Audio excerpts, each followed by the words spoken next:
India's high-stakes diplomatic power play. Foreign Minister Jaishankar was in Russia this week at a time when ties with Moscow are under intense scrutiny from Washington. In fact, we're under Washington's magnifying glass. Trade has remained the backbone of India-Russia relationship, with bilateral trade between the two now reaching a record $68 billion in the last year.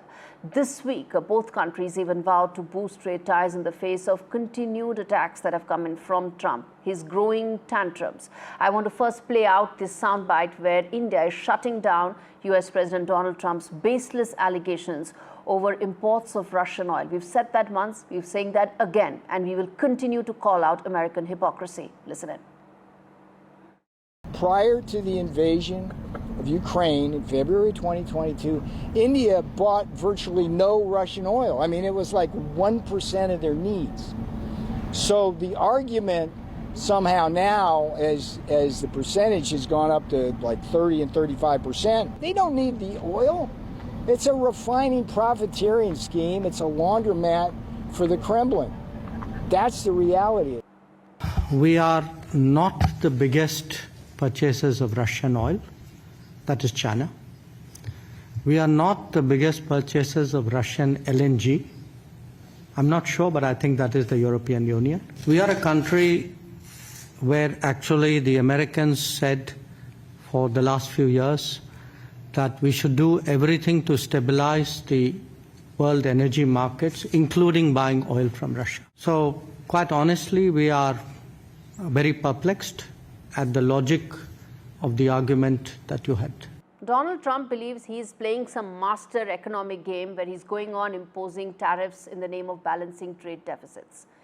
But what he needs to know is that it's New Delhi which has mastered the Russian roulette, playing a high-stakes diplomatic game driven by one thing alone, which is securing its national interest. New Delhi has now restored its oil procurement from Moscow after a brief dip in July and placed advance orders for the next 2 months. Even as Washington tightens its trade grip, Russia is rolling out the red carpet for Indian exporters, welcoming Indian exports to Moscow.